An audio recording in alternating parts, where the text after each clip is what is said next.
This is Black Kids in Outer Space. We're sorry we had a slight technical issue, but that's okay. We just keep pushing through because we're in outer space.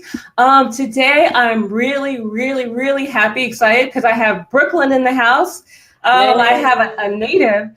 Her name is Kweli Campbell. Campbell is a consultant to government agencies with over 20 years of expertise in policy, procedure development, and specializing in integration of new computer systems. But we're here to talk about Kweli and her Bikeshare advocacy work.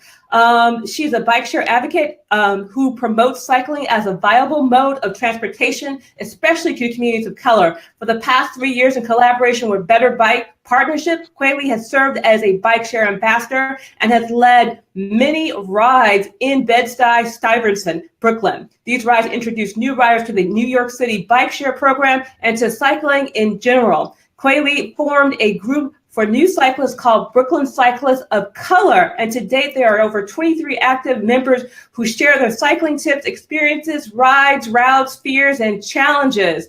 You live in Clinton Hill, correct? Correct. And you have two sons. Neighboring. I have 2 sons, yes. Okay. So, the thing is, you kind of have a unique experience with Bikeshare. Not your experience is unique, but a lot of times the bike share is just about city bike. But I know that Bed-Stuy Restoration was very, very had a really kind of a starring role, like a leading role in getting Bed-Stuy walking and riding bikes and doing complete streets again. So can you give me a little bit of information about that? Absolutely. So 3 years ago, I moved back to Brooklyn. I was living in Newark, New Jersey for about 10 years, and I moved back to Brooklyn. And I moved back with a vehicle, and I soon learned that it was very hard to get around with this car, and that the car stayed parked most of the time. And I still needed to do errands. I needed to, go to a central downtown business district. And so taking a bus, taking a train wasn't always viable. And so these city bike stands were around, and I became a member. Shortly after becoming a member, I was contacted by Citi Bike and Bed-Stuy Restoration Corp about a project that they were starting where they wanted to, expand Citi Bike to Bedford Stuyvesant, but they also, Bed-Stuy Restoration was receiving a grant by the Better Bikeshare Partnership to increase cycling to community of color. And so they were looking for ambassadors, basically, to kind of help to promote cycling, help to promote bike share, and get people of color and people of the Bed-Stuy Bed-Stuy community cycling. Mm-hmm. And so I quickly joined that opportunity. And so we began 3 years ago leading rides, primarily during the bike season from March through October.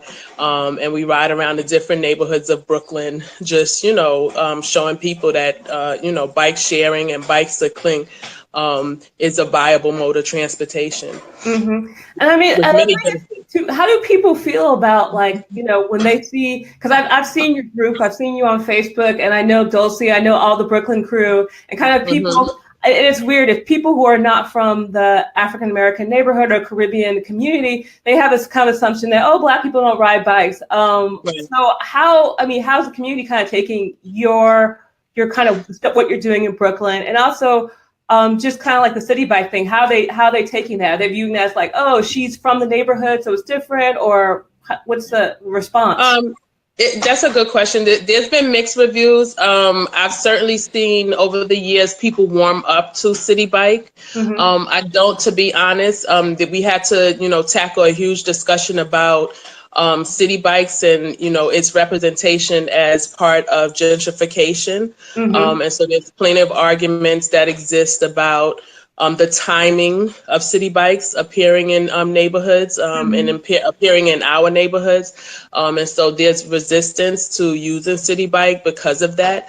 And so we kind of have to demystify the program, demystify ownership of Citi Bike. A lot of times you see this blue bike with a Citi Bike logo and everybody thinks it's owned by Citi Bike, and it's not. There's a company called Motivate that owns the bike. Citibank, sponsors the bikes, or the initial output of the bikes. And so we had to kind of answer questions in that regard. People don't, know about its cost.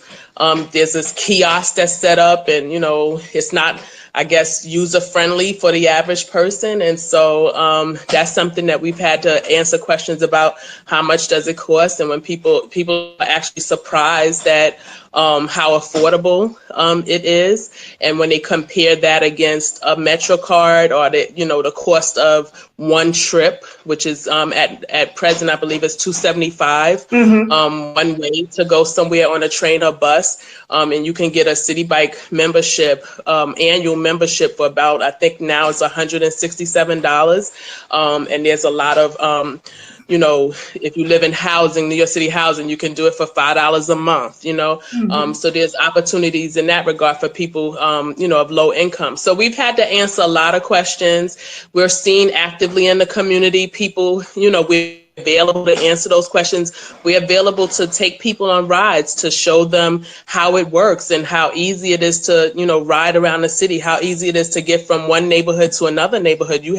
Growing up, I remember I had friends who never left their community. They never left their neighborhood, and now you can do that. You can access other neighborhood. And now Brooklyn being, sort of like a Manhattan, you don't even have to go to Manhattan for entertainment. For work, you don't have to go to Manhattan for work, and you can really get around by just riding, in some communities, by just riding Citi Bike. So we've really served as an example to answer any and all questions in regard to the bike share. And right now the bike share program is Citi Bike, but that's expanding. We're soon going to welcome dockless bike systems that will be owned by other companies. So there's going to be even more opportunities to ride bikes in New York City and in Brooklyn for sure. Well, I think that's one thing people should kind of know about, like, when it's called, I almost think the name is kind of unfortunate that it's called Citi Bike, because people think, oh, it's some kind of bank coming to my neighborhood. And those are like Citi Bike, actually, like, they're bike shares, and they just kind of have like a kind of a, that's kind of like a, the person who's sponsoring it now may not be the person who's sponsoring it 2 years from now. Absolutely, and so exactly. You guys, I know Bedford Restoration, you guys do a bike share. So it's like whoever comes to the community that wants to share their bikes, that's who you guys share your bikes with. So it's kind of a Bed-Stuy Restoration bike share program with a Better Bikes partnership. So Better Bike Share Partnership, I think, is a national organization, right? That supports bike sharing in communities, right? Yes. And so what Better Bike Share Partnership actually awards grants to different organizations around the country. And Bed-Stuy Restoration is a community-based organization that's located in Bedford Stuyvesant. It's been there for years. It's very well known. It's an institution that has its roots deep in the community. They were awarded a grant, to increase, bike sharing and cycling in the Bedford Stuyvesant community, which is a community of color, which is, in some aspects of it, is a low income community. And so with that grant, they partnered with Citi Bike, they partnered with Department of Health, they partnered with Department of Transportation, they partnered with politicians in the area. They also partnered with community residents such as myself and other people to, have a strategic plan to roll out and support bike sharing and cycling in the Bedford Stuyvesant and beyond communities. And I think that's one thing that's kind of challenging about Bed-Stuy, the Bed-Stuy community. I know in the past, it was viewed as kind of like this neighborhood where the new Black middle class kind of went to. This is like around the turn of the century. And you have a wide variety of people. Because isn't Spike Lee from that kind of Brooklyn, that neighborhood? Yeah, and he's from Brooklyn, a neighboring community. Community. So you have kind of that going on. So you kind of have, there's two Bed-Stuys, because you have kind of the more economically oppressed community, and you kind of have the more established Black community there. Have you had challenges in regards to infrastructure? I know that certain things in regards to trying to get things done, in regards to having streets. I know that Bed-Stuy Restoration did a really great job in regards to making a pedestrian plaza right in front of Bed-Stuy Restoration. But in regards to some of the streets that are a little bit hairy and challenging in regards to, riding bicycles, how's that? I mean, is there kind of a young Bed-Stuy versus an older Bed-Stuy? Being respectful, of course, being respectful. Absolutely. I think we're at the point now where we are looking at infrastructure as it pertains to cycling. You have some communities, it seems, where their biking infrastructure is growing because of community input. And then you have some where it needs to grow. Certainly in Bedford Stuyvesant, there are bicycle lanes. However, there needs to be more. When you look at bicycle lanes, you're looking across communities. And so currently, in the neighboring communities of Bedford Stuyvesant, the bicycle lanes don't continue throughout Bedford Stuyvesant. It sort of ends at that border. Yes. And so there's questions about why that is, and so those are sort of the questions that we're sort of tasked with, asking the community board. And so our community board, we're right at that process where we're trying to communicate with them and find out what can we do to make our infrastructure better. And so that's sort of a conversation to be continued. And we're hoping that, our community board and residents and the residents in the community that cycle and who, need a better cycling infrastructure come together and we kind of work these things out. I mean, obviously it's about persuading those who may not see cycling as a viable mode of transportation, that it is. I think we're here. If you 3 years ago when I started out, I could say I was probably riding down Fulton Street, which is a major,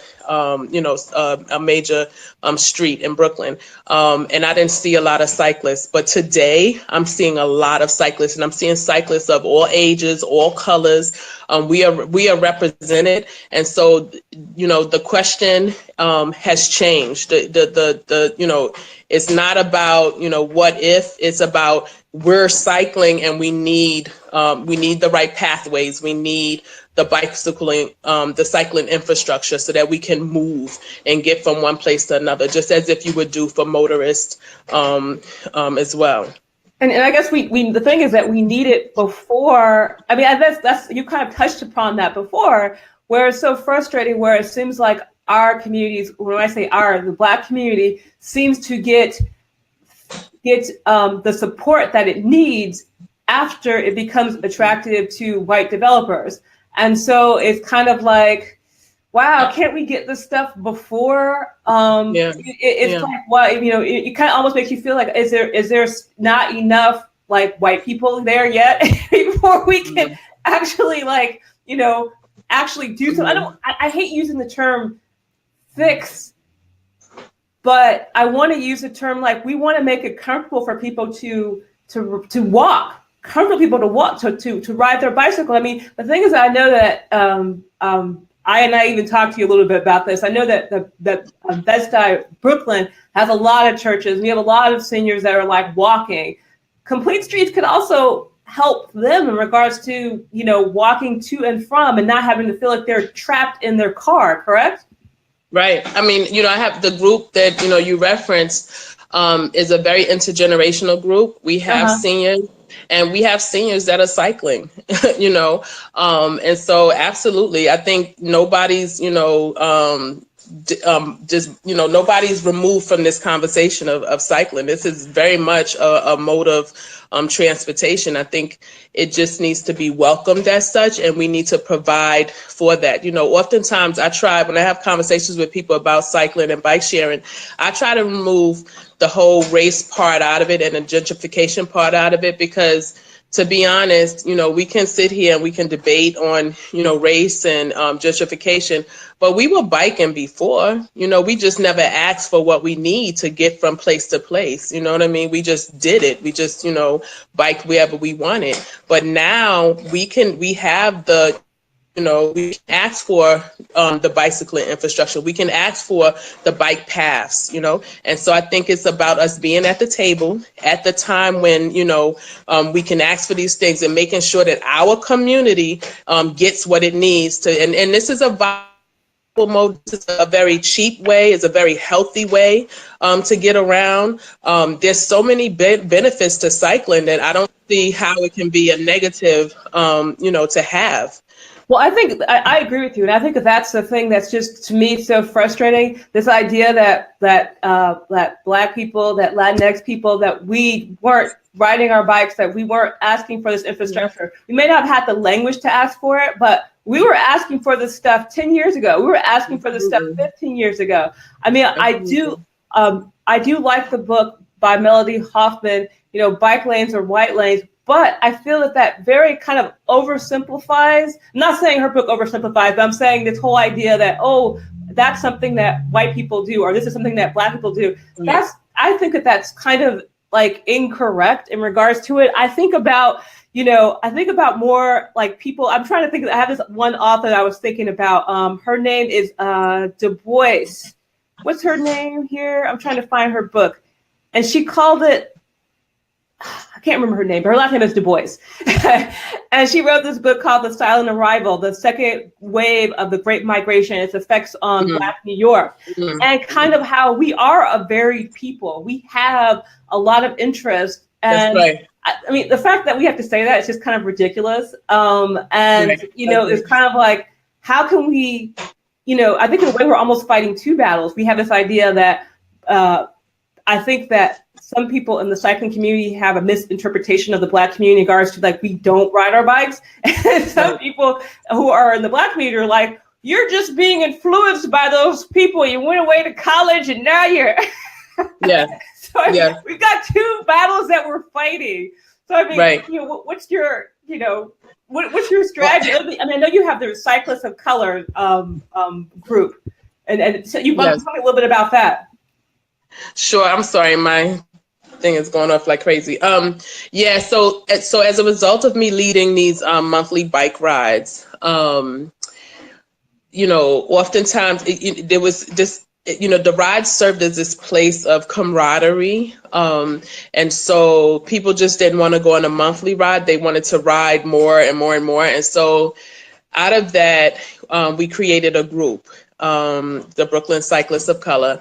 And basically it's just, a group of cyclists primarily from Bedford Stuyvesant, but some from other neighboring communities that we exchange information about cycling. A lot of the group members are newbies. We have a few riders that, are long-time riders, but for the most part, it's new cyclists. And they just want to be in sort of, a community setting with other, cyclists who, are new to this, are still navigating, the infrastructure, the roads, routes. We had this, questions about what should I wear? And, I'm scared to ride in the streets with cars. I'd rather ride in the park. And so we tackle all the sort of questions that people have and all the things that sort of keeps them from not riding. And we sort of just empower each other to kind of, get out there and continue riding, and to invite others to do the same. We also tackle the advocacy stuff. So, we recently started attending Transalt meetings. We recently started attending Community Board 3 meetings. And so, it's not just about the recreational part. It's also about the transportation part. It's also about the health part. It's also, about, participating and being engaged and, sharing information with with others.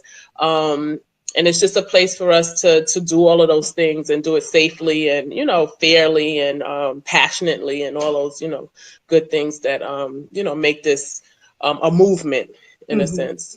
Well, I have to say that it's, I'm really happy about all the things that I'm hearing from you in regards to the advocacy work, in regards to you getting people out there, in regards to just getting people to participate, and just also getting a different perspective out that's kind of like, okay, this is, our community is one thing. And the thing is that our community is so many things. Our neighborhoods are so varied and there's such a variety of people. Yes. So it's so great that we have champions from all walks of life.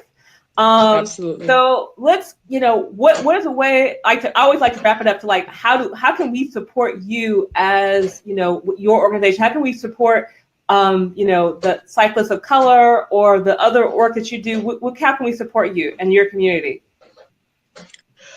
Just, I guess, spreading the word, and, just sort of, I think you already supported me. I've seen some of the other interviews that you've done and, connected with other people who's doing similar work. I really enjoyed the interview and the conversation with the young lady in Newark, New Jersey. I used to live in Newark for 10 years.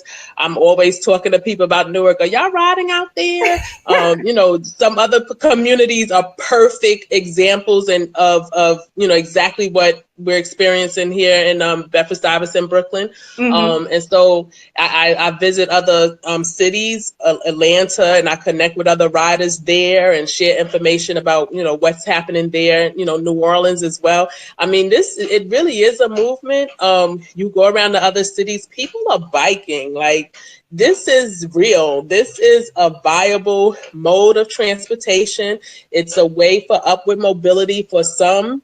Okay, especially as the cost to live in these cities rises. This is a way for people to get to work. I, often reference the story of the young man who was walking, I don't know how many miles, I forgot where this was in the country, but he was walking so many miles to work and they awarded him a car. And I was like, a car? And then he has to worry about maintenance and he has to worry about parking. I was like, why didn't they give him a bike? So this is real. And I just want, others to know that, this is an opportunity to change the way we think about transportation, No, thank you. This is a way to change about transportation. So what we're going to do is, after we do this, I'll edit it. I'll put all your information so people can get in contact and people can, like, your next ride and all that stuff. Oh, perfect. And actually, I'm actually going, well, I'm not going to Newark. I'm actually going to East Orange on Wednesday because I'm going to talk to Urban Cyclery. He's like a brother that owns a store in East Orange. It's a really nice store, too. So